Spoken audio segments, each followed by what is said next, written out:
Good evening. This information is courtesy of the Federation of Pan-European Ethno-Nationalists. With the permission of Madam High Counselor and the Triad, I release the following information. All information relayed to you by our group is free of hype, supposition, and is of the highest ethical order. From our contact, I cannot confirm I work for any law enforcement or intelligence agency.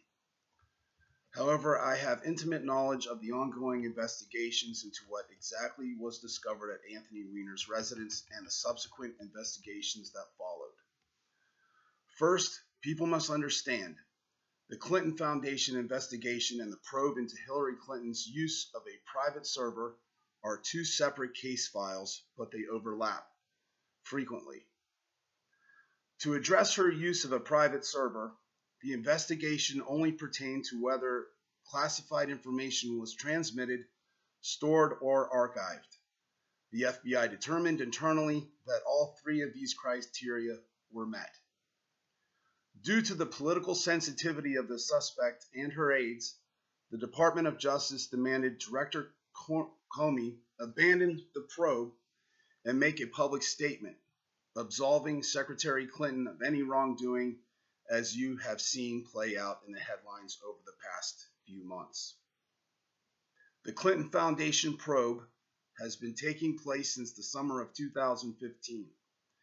It involves an incredibly complex array of individuals, countries, banks, and politicians. The general specifics of the case can be publicly found in Peter Schweizer's book, Clinton Cash, which is in fact accurate.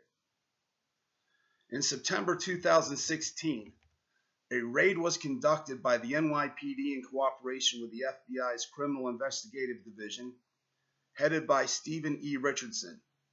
The raid turned up several devices belonging to Mr. Weiner and Mrs. Abedin. These included 2 cell phones, 1 laptop, and a router, which was turned over to the FBI's Cybercrime Division. A short but revealing investigation was conducted by which revealed new emails relating to the original probe into Secretary Clinton's use of a private server. These emails were originally deleted through sophisticated means, meaning there was no program used to continuously overwrite the data. Unsophisticated means. There was no program used to continuously overwrite the data until it is virtually irretrievable. Words cannot describe how good the NYPD's computer forensic team is. They truly are the best in the world at what they do. Getting back to the point, the forensic team at the NYPD was successful in recovering 650,000 plus emails, in addition to an extensive archives of folders containing images and videos with over 1.6 terabytes of data in total. Approximately 25% of the emails recovered tied directly into Hillary Clinton's private email server and had classified markings. In addition, very disturbing emails were also uncovered detailing the trips taken by Mrs. Abedin, William Clinton, Hillary Clinton, Mr. Jeffrey Epstein, and several others to the Bahamas. The amount of time varies between them, however. Hillary took 28 separate trips in total, with and without Bill. These can be verified in public record with the FAA and flight logs. It is also important to note the Secret Service was not present on these flights. The rumors are out, and I can confirm that they are all true. We are dealing with serial pedophiles. However, some of these motives appear to be to create bribes or life insurance. The archive of emails and files Huma appears to have been kept with the intention of soliciting bribes. This is common practice in other countries as a means of political cronyism. However, there is more. The router seized and the logs which were obtained from the ISP show that this bribe material, along with classified information, was purposely and with clear intent being transmitted to IP ranges in the Middle East. namely Qatar and Saudi Arabia. When this was discovered, the FBI immediately took Mr. Weiner and Mrs. Ibden in for questioning, as now we are dealing with a national security and potential espionage situation. Mr. Weiner quickly confessed to knowing about the bribe material and is in full cooperation with the NYPD, FBI, and the CIA's counter-espionage team. For Anthony Weiner's cooperation, he may face lesser charges for helping convict Mrs. Clinton and Bill Clinton, whom is only cooperating to a point. She does not deny the material was found. However, she refuses to provide details on who she was communicating with and is currently under observation while the FBI and CIA conduct a separate investigation into Huma's ties with foreign actors. There are a lot of moving parts, and the more shocking evidence, that pedophilia was used to gain leverage on the Department of Justice, who have continuously stonewalled these investigations for political reasons. Following Friday's announcements, the President of the United States was briefed and warned that his interference into these investigations can and will lead to his arrest. Again, following Friday's announcements, the President of the United States, Barack Obama, was briefed and warned that his interference into these investigations can and will lead to his arrest, namely on the charges of treason for stopping the investigation into a suspect accused of espionage and obstruction of justice. He was placed under a gag order and was told if he speaks about the investigation, he will be immediately arrested. The FBI is looking to charge Hillary, Bill, Chelsea, and Jana Shalala under RICO law in addition to other offenses uncovered from the Weiner investigation. Loretta Lynch is slightly more difficult because she controls the DOJ, the Department of Justice. There is an internal battle between the Department of Justice and the Washington FBI office. The FBI has basically been forced to bribe the DOJ by going public if Lynch interferes with a new investigation. This is one reason you have yet to see a press conference from the FBI. However, things are starting to get dicey and cooler heads are not prevailing fast enough. You may see within the next 2 weeks the NYPD or the FBI have an informal press conference confirming this information, which has been leaked already through anonymous internet posts, videos, and former Deputy Assistant Secretary of State, Dr. Stephen Pisnik. There is also a third angle to this internal feud taking place within the federal government.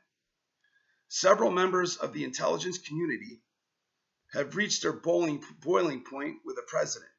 Loretta Lynch, John Brennan, Valerie Jarrett, Susan Rice, and the head of the DEA, James Clapper. This as an initiated soft coup of sorts, which started with the resignation of General Michael Flynn, who refused to take parts in acts of treason with the Obama administration as it relates to the transfer of weapons and supplies to the Islamic State and Levant. This soft coup is not just a few individuals. It includes members of the NYPD, FBI, CIA, NSA, DIA, DHS, and Department 1T of Naval Intelligence, in addition to a coordinated effort of retired and non-retired intelligence officers, analysts, and commandos. It is also worth mentioning MI6, Mossad, and Interpol, and independent civilians like Mr. Julian Assange have also put their lives and careers on the line to help expose this hostile takeover of the U.S. government by a criminal syndicate by means of political subversion. There have been casualties already of leakers both by government and non-government.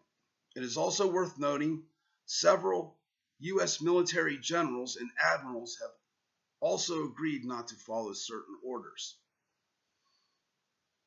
That's where it gets tricky. This includes actions in Syria as it pertains to Russia, Turkey, and Iran. Cooperation and intelligence meetings have literally come to a halt. Right now, the United States' ability to conduct clandestine operations is virtually impossible because of this gridlock between political, military, and the intelligence community. So it's left us vulnerable. However, this is another way the soft coup is gaining leverage. Susan Rice, the National Security Advisor to President Obama, has not helped. She too could be facing charges of treason if the right factions within the federal government take control. The political actors causing these problems are obvious in the public eye to anyone who understands even the rudimentary intricacies of how healthy government is supposed to function. Those basics which have been outlined by our founding fathers in the U.S. Constitution, a constitution which I profoundly swore to uphold and defend at all costs, no matter the odds or adversity. I outlined the resistance to the political coup which has taken place. I can tell you the political forces at work lack the intellectual ability to combat the intelligence community.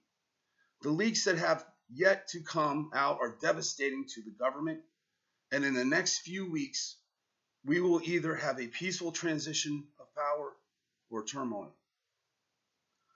The Clinton Foundation probe can go one of two ways.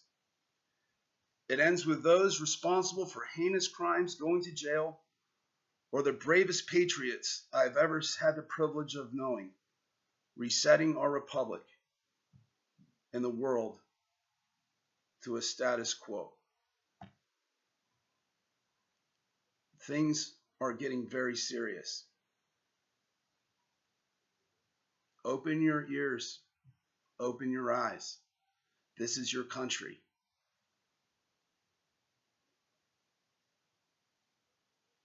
What was bizarre and unheard of yesterday is fact today. We, as an American body of citizens, have a job to do. See you soon.